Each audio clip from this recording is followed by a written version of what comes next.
Okay, close your eyes for a second. Seriously, just humor me. I want you to imagine you're standing in a room. Right. And this isn't a normal room. It's vast, it's cavernous, maybe even infinite. And it is filled, absolutely filled with noise. Okay, what kind of noise? Ticking. Thousands and thousands of clocks, maybe millions. They're all synchronized, but it's still overwhelming. Tick, tick, tick. It's this mechanical, rhythmic sound. It's the sound of a factory that just never, ever shuts down. But here's the twist. This isn't a factory that makes, cars or phones or anything like that. According to the source stack we're diving into today, this is the factory of the human mind. Right. And in this factory, according to some of the most influential thinkers of the last couple of centuries, we are manufacturing something massive. We are manufacturing God. Wow, that's quite an opening image. You're taking us straight into the heart of it, aren't you? Straight into the projection theory. Had to. The idea that the divine isn't something we discover out there, but something we actually invent right in here. Exactly. And that is the central tension we are going to be living in for this entire deep dive. It's a tension that it tears right down the middle of human history. On one side, you've got the empiricists, the psychologists, the skeptics. Right. And they look at religion and they say, this is a mirror. They argue that when we look up at the night sky, we are not seeing a creator. We are just seeing this giant cosmic reflection of our own needs, our own fears, and our own idealized selves. The whole premise is devastatingly simple. Man created God in man's image. And it's a really compelling argument. It's hard to deny its power. It basically reframes all of theology as just anthropology. Yeah. If you want to understand God, don't study the cosmos, study the prefrontal cortex, study human desire. But then you have to contend with the other side of that coin. Because if you stop that ticking, if you somehow manage to silence the factory of the mind, you're left with something else entirely. And what's that? The void. The silence of the absolute. You see, while the skeptic argues from psychology, from inside the head, the believer, and specifically within the Quranic tradition we have in our sources today, argues from ontology. From the nature of being itself. Yes, from the nature of being. They would argue that the whole mirror analogy is just fundamentally flawed. They'd say the universe isn't a reflection of us. It's a system. Yeah. A system running on a motherboard that we didn't build. Oh, I love that distinction, the mirror versus the motherboard. I think that's got to be our mission today. We're going to unpack a really heavy stack of sources. We've got the Quran and Atheism by J.R. Ahmed, specifically that chapter, Man Created God. And we are putting the titans of atheism. We're talking Ludwig Feuerbach, Sigmund Freud, Emil Durkheim right into the ring with the theology of the Quran. And we should probably be clear right up front. This isn't about, picking a winner in a debate club. Not at all. This isn't about scoring points. It's about trying to understand the architecture of belief itself. We're going to try to move from this idea of internal projection, the atheist argument, to what the Quran calls external testimony, the testimony of the cosmos. So everyone should buckle up. We are starting in that factory. We have to understand this mirror concept. And to do that, we can't just skim the surface. We have to talk about Ludwig Feuerbach. Yes, absolutely. To understand modern atheism, you have to start with Feuerbach. He's really the grandfather of the whole movement. I mean, way before Marx called religion the opium of the people, and long before Freud called it a neurosis, Feuerbach wrote The Essence of Christianity way back in 1841. And it dropped like a bomb on European thought. It feels like Feuerbach gets skipped over a lot in, pop culture discussions. We tend to jump straight to the modern guys, Dawkins or Hitchens, but Feuerbach's argument was actually a lot more subtle, wasn't it? More philosophical? Oh, much more subtle. And you're right, much more philosophical. His big idea, his central concept was objectification. He argued that we, as human beings, have these incredible virtues. We have knowledge, we have power, we have love, justice. But in us, these things are limited. Right. They're finite. Exactly. My knowledge is spotty. Your power has a ceiling. Our love is, it's flawed and it's conditional. For sure. I mean, I can love my family, but I really struggle to love the guy who cuts me off in traffic. My virtue definitely has a limit. We all do. Yeah. But here's the thing. We have the concept of these things being unlimited. We can imagine perfect love. We can conceive of infinite power or all-knowingness. So what do we do with that concept? Okay. According to Feuerbach, we take these very human qualities, we strip away all limitations, we maximize them to infinity, and then we project them onto a divine screen up in the sky. So God is basically humanity plus, or maybe humanity pro max. Well, that's a very modern way to put it, but in a sense, yes. We feel small, so we invent something big. We feel ignorant, so we invent the all-knowing. We feel temporary, so we invent the eternal. Feuerbach's most famous line is that theology is anthropology. Right. When you think you're studying God, you're actually just studying humanity. When you worship God, you're really just worshiping the idealized potential of the human species, objectified as a separate being. Okay, but here's where I get a little stuck. If that's true, if we're just projecting our best selves, isn't that kind of a nice thing? I mean, it sounds aspirational. We're aiming for our best version.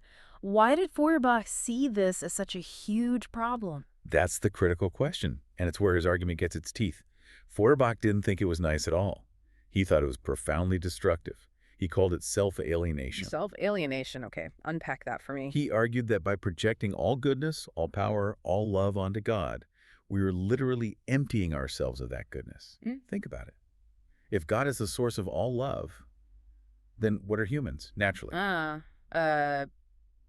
Hateful, I guess. Right. If God is the source of all wisdom, then humans must be naturally stupid. Yeah. We rob humanity of its own dignity, its own inherent value, and we transfer it all to this imaginary bank account in the sky. Oh, wow. Okay, I see it now. So the richer God becomes in our imagination, the poorer man becomes in reality. But precisely. He viewed religion as a kind of vampire. Yeah. It sucks the vitality, the virtue, the potential right out of the human species because we refuse to own our own goodness. We give all the credit to the mirror. That's a fascinating and frankly a terrifying psychological trick. It's like we're talking to ourselves, but we're using a sock puppet so we don't feel lonely, and then we gradually start believing the puppet is smarter and better than we are. Very good analogy. But then Sigmund Freud comes along, and he takes this a step darker. He doesn't just say it's about our virtues, he says it's about our trauma. Right. Freud brings the full force of psychoanalysis into the picture. For Freud, religion isn't just a simple error in thinking like it was for Feuerbach. It's a coping mechanism. It's a defense against pure terror. I mean, think about the world for a moment.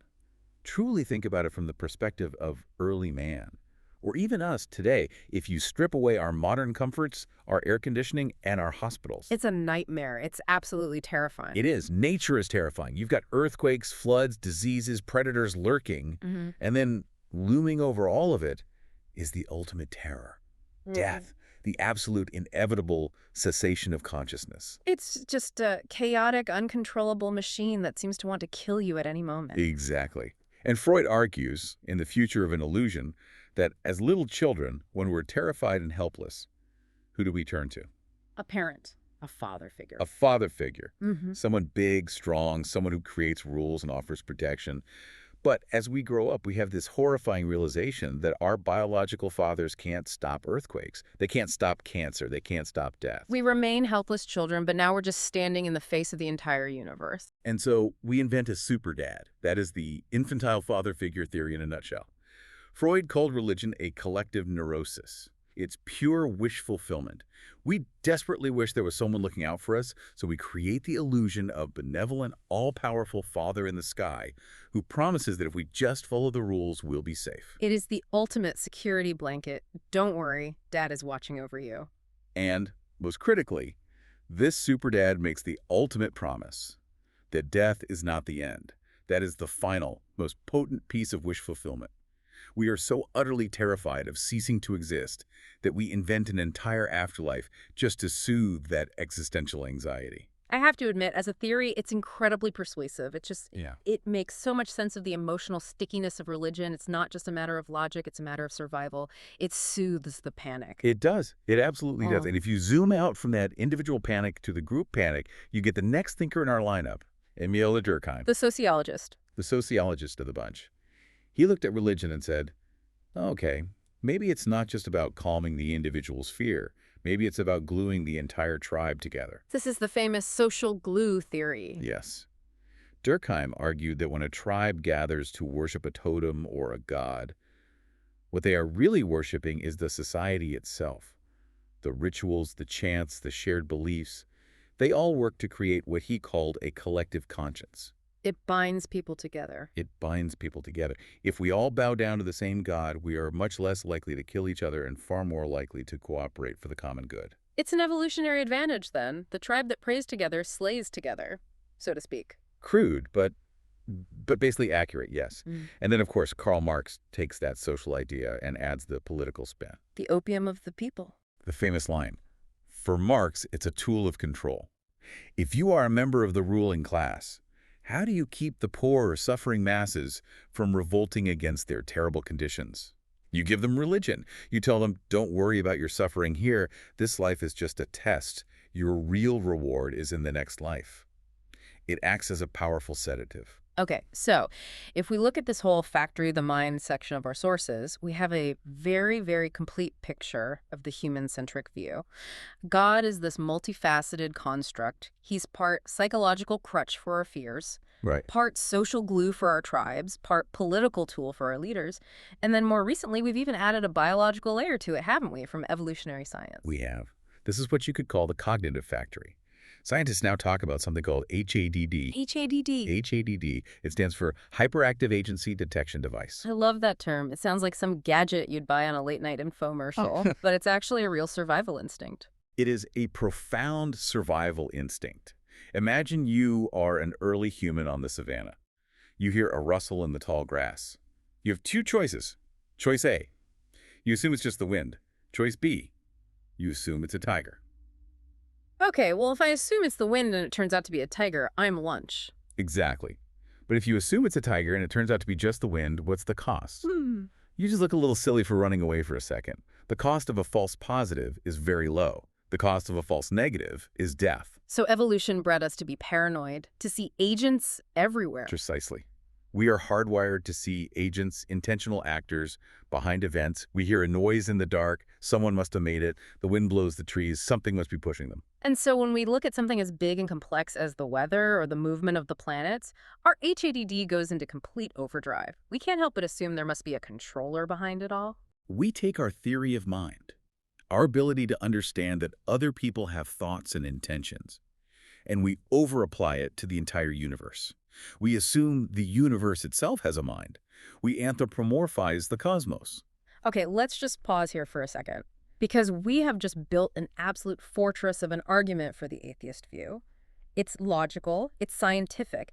It explains the origin of the idea of God without needing a God to actually exist. If I'm a listener right now, I'm probably thinking, case closed, why are we even talking about theology? We just explained it all away. And it is a very strong argument. It's an elegant argument. If you stay inside that factory of the mind, it is virtually airtight. But there's always a but. there is a massive but. The entire projection argument, from Feuerbach to Freud to HAD, it all rests on a single hidden assumption. Which is? It assumes that the God being worshipped is anthropomorphic. Human-like. Yes, because you can only project what you know. Feuerbach said we project human virtues. Freud said we project a human father.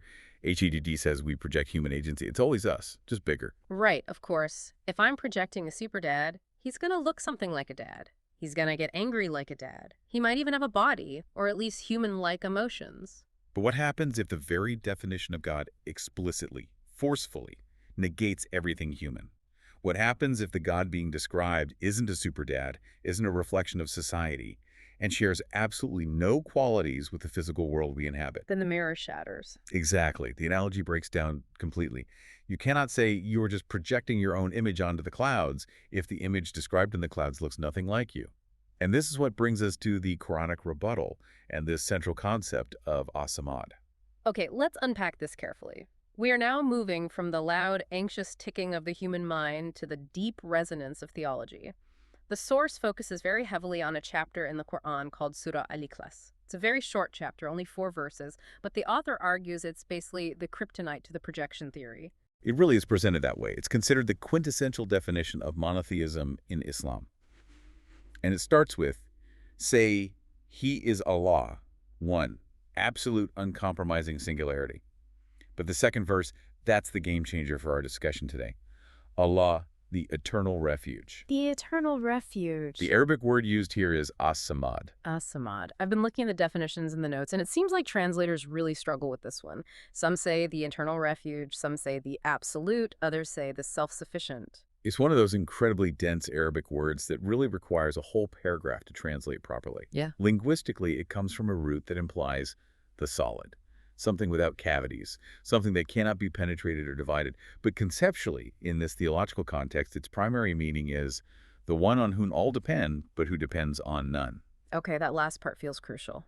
The one on whom all depend, but who depends on none. Think about the mirror analogy again. A reflection in a mirror is entirely dependent on the observer. Right. If I walk away from the mirror, my reflection disappears. It has no independent existence whatsoever. The reflection is a consequence of the object. Okay, so if God is a projection of my mind, then if humanity dies out, God effectively ceases to exist. A projection always requires a projector. Precisely. But the concept of as-samad implies an existence that is fundamentally independent of the system it creates. It is the pre-programmed motherboard analogy we started with. The motherboard exists whether the software is running on it or not. It powers the system, but it is not of the system. So ontologically, it defines God as the unprojectable. You cannot project independence if you yourself are a dependent being.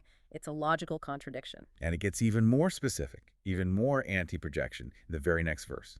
He neither begets nor is born. This feels like a direct point-by-point answer to Freud. It reads like one, doesn't it? It is a direct and total rebuttal to the father figure theory. Freud says we invent a superdad because we need a biological protector, we need someone at the top of a family tree, we understand birth, we understand parents, so we project that hierarchy upwards. But the Quran cuts that chain. It severs it completely. Neither begets nor is born. God is not part of any biological or genealogical sequence. He has no parents, and he has no children. That's a heavy concept. It removes all of the warm and fuzzy anthropomorphism we might be comfortable with.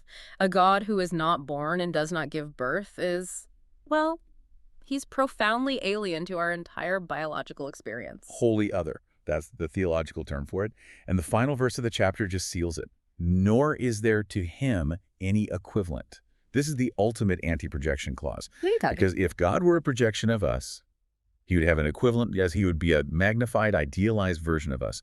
But if there is no equivalent, not a single one, then he cannot possibly be a product of human imagination. Because we literally can't imagine something for which we have no reference point. We can imagine a golden mountain because we know gold and we know mountain. We just mash them together.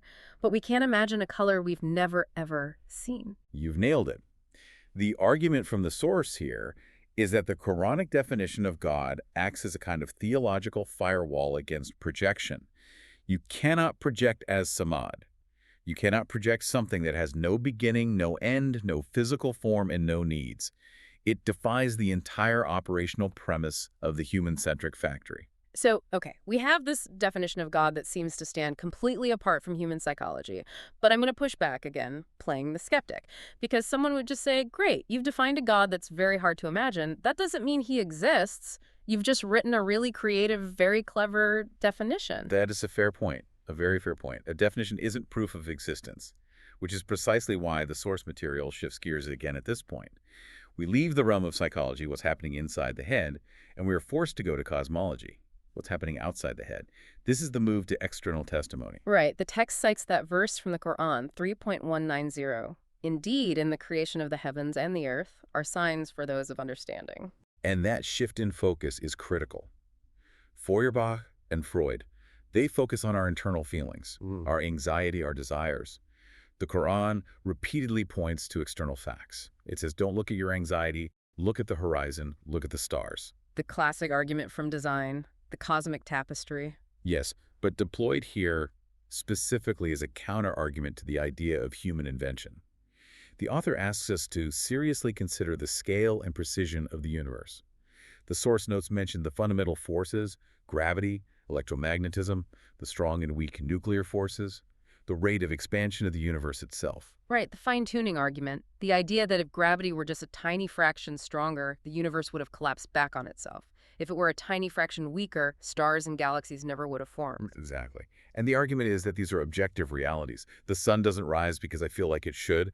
Gravity doesn't hold me to the earth because I have some deep psychological need for stability. These things work with a mathematical precision that exists completely independently of human observation or desire. So the universe is this massive, intricate machine that was humming along for billions of years before we ever showed up to project anything onto it. And there's a beautiful phrase in the source material. No magic trick of human art can call into existence a truth beyond our mortal sight. It's drawing this stark contrast between the God of illusion, who is a product of our minds, and the God of reality, whose evidence is the reality itself. An illusion only works in the mind of the spectator. But the universe is not an illusion. It has mass. It has energy. It has a staggering, mind-boggling complexity. The source argues that the sheer scale of the cosmos acts as a witness against us. It says, I am not a figment of your brain.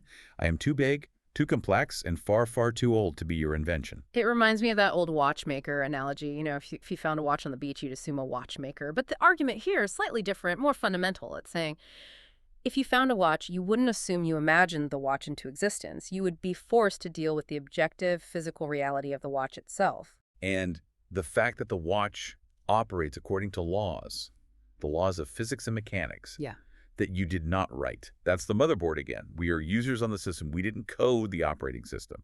And the Quran's argument is, look at the code. Look at the laws of nature. They point to a coder, not to a user hallucination. Okay, so we've covered the what. God is as-samad, not a projection, and the where. The evidence is in the cosmos, not just in our minds. But I want to get to the who. Who are we in this whole equation? Because the atheistic arguments have a very specific view of human nature. We're basically anxious animals trying to cope. Does the Quran agree with that assessment? This is where it gets really, really interesting. And honestly, this is the part of the source material that surprised me the most. The answer is yes and no. The Quran actually agrees that humans are fundamentally anxious, but it completely redefines the source and the purpose of that anxiety. And this brings us to the crucial concept of fitrah. Fitrah. Okay, this is a word I hear thrown around a lot. And usually people translate it as instinct or innate nature. The common idea is something like, we're all born with a belief in God and then society corrupts us. That is a very common simplification. But our source here wants to go much deeper. The author argues quite forcefully that translating fitrah as instinct is deeply misleading. Animals have instincts. A bee has the instinct to build a hexagonal hive. It cannot choose to build a condo instead. Right. It follows a fixed, closed program. Right. Bees don't have existential crises. They don't lie awake at night wondering if they should have been wasps instead. Exactly. There are closed systems. They are at peace in their programming. But humans, we are fundamentally different. So the source does a linguistic dive. Fitrah comes from the root word ftr, which means to split or to cleave. The first digging. It refers to the original law of an entity's making. And for humans, that law is not a fixed program. It is the law of potentiality. The law of potentiality. Okay, break that down for me. What does that mean? It means we are not pre-programmed with righteousness.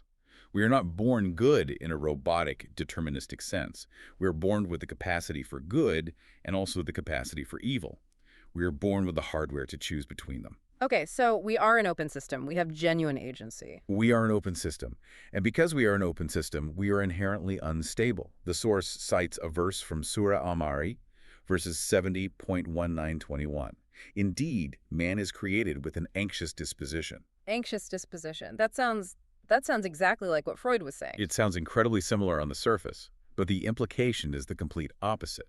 The verse continues, despondent when harm touches him, and stingy when good reaches him. The Quran describes the raw, default human condition as chaotic. It's reactive, it's fearful, it's unstable. So wait a minute. If we are naturally anxious, stingy, and despondent, how does that refute the idea that we invented God? I mean, if I'm an anxious mess, wouldn't that be the perfect reason for me to invent a God to fix me? And this is the key logical trap the source sets for the projection theory. If human nature is fundamentally chaotic and anxious, how could that same nature invent a God of perfect order, perfect justice, and perfect peace? Oh, I see. You can't give what you don't have. You cannot give what you do not have. If my natural state is chaos, I cannot project order.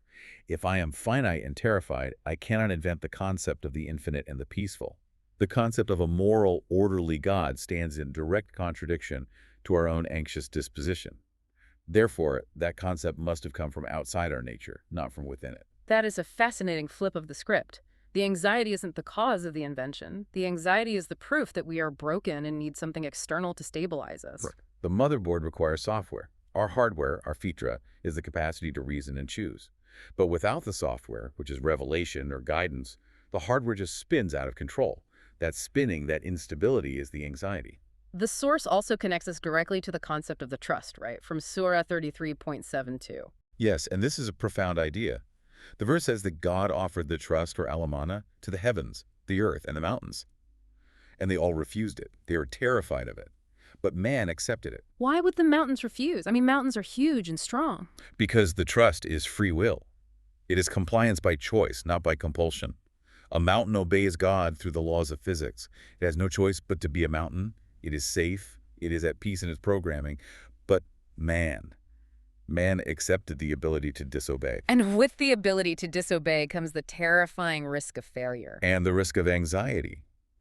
The source highlights the specific Arabic word used for man bearing the trust. Ham. Hum. It means to carry or to bear. But in Arabic, as in many languages, words often carry their opposites or very nuanced implications within them.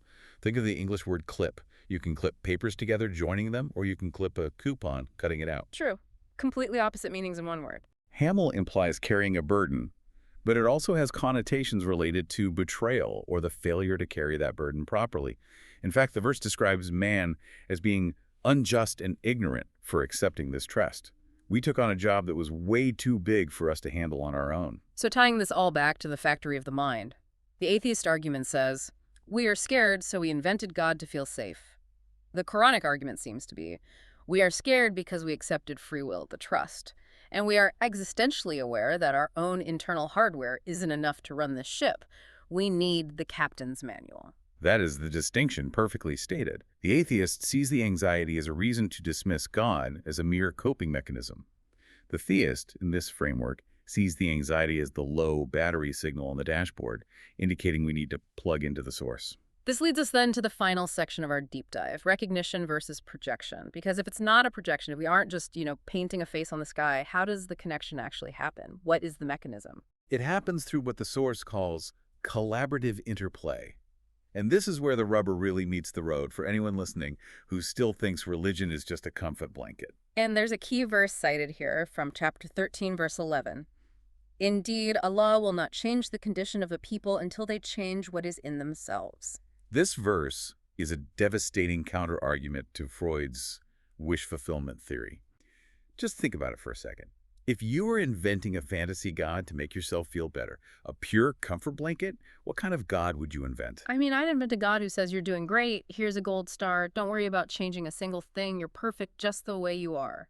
An ultimate validator. Exactly.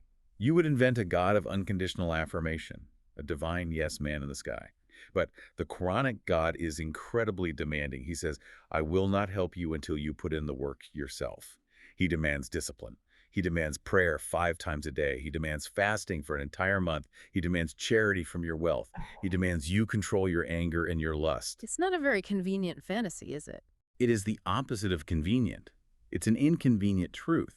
The source poses the question, why would we project a God who makes our lives demonstrably harder in the short term, who demands that we actively fight against our own base desires?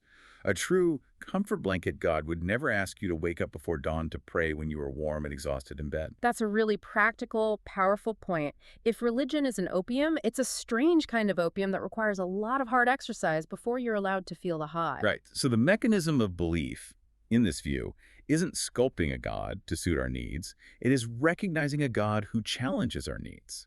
The source describes belief as the act of using the Fitrah, that raw intellectual potential we all have, to acknowledge the fatir, which means the originator. It's a rational response then. It's looking at the signs, the ayat in the universe and in ourselves, the complexity, the order, the beauty, and concluding, this isn't a mirror, this is a message. And this is where we finally hear the pen in the soundscape. We started with the ticking clocks, the mechanical, anxious human mind.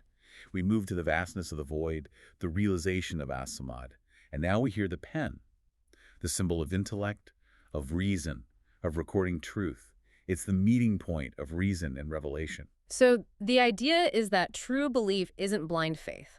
It's not about shutting off your brain. It's about using the pen of the intellect to verify the data that the cosmos is presenting. Exactly. The final conclusion of the source is that man didn't create God.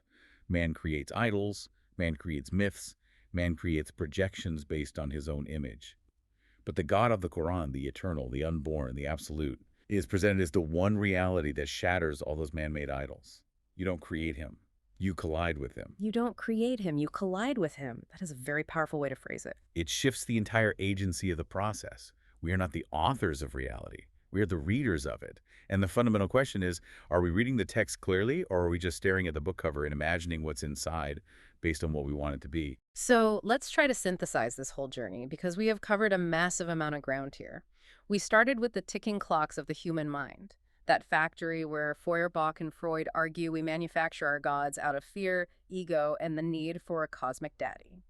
We then moved from that noise to the profound sound of the void, the concept of as-samad, a definition of God that is so alien, so independent, and so non-biological that it actively resists being a mere human reflection. It's designed to break the mirror. Then we looked out the window of the factory at the external testimony, the cosmos itself as an objective witness, the laws of physics, the fine-tuning, the sheer reality that exists whether we are here to look at it or not. And then we looked inside, at our own operating system, the Fitrah redefining it not as a fuzzy instinct, but as a law of potentiality, a unique capacity that makes us anxious until it finds its proper alignment with its creator. We redefined anxiety not as the cause of a delusion, but as a symptom of a profound separation. And finally, the pen, the call to use our reason to recognize, not to project, to change ourselves to fit reality, rather than trying to change the definition of God to suit us. It really is a journey from the man-centric universe, where we believe we are the measure of all things, to the God-centric universe, where we understand we are travelers simply seeking the true north. This has been a heavy one, a really heavy one, but I think it's a necessary deep dive. Because whether you are a believer or a skeptic or somewhere in between, you have to grapple with this fundamental question. Is the face in the sky a portrait of us? Or is it a real person? And the answer to that question changes absolutely everything about how you live your life. Before we sign off, I just want to leave our listener with one final provocative thought. Something to chew on that kind of builds on all of this, but maybe flips the script one last time. I'm listening. Go for it. We talked so much about anxiety today. The atheist view, as we've established, is that we projected God to soothe our anxiety.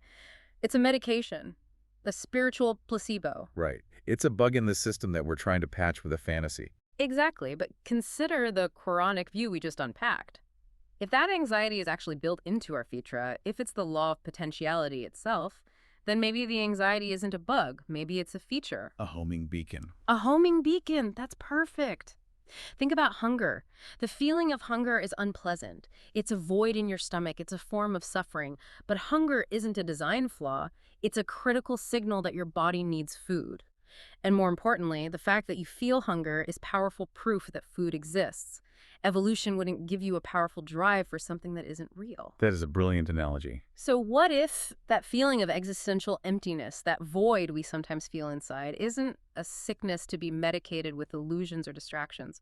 What if it's spiritual hunger? What if it's the fitrah signaling that we are incomplete on our own? What if the anxiety itself is the proof that the eternal refuge exists, just as hunger is the proof that food exists? So the question isn't, how do I get rid of this uncomfortable feeling?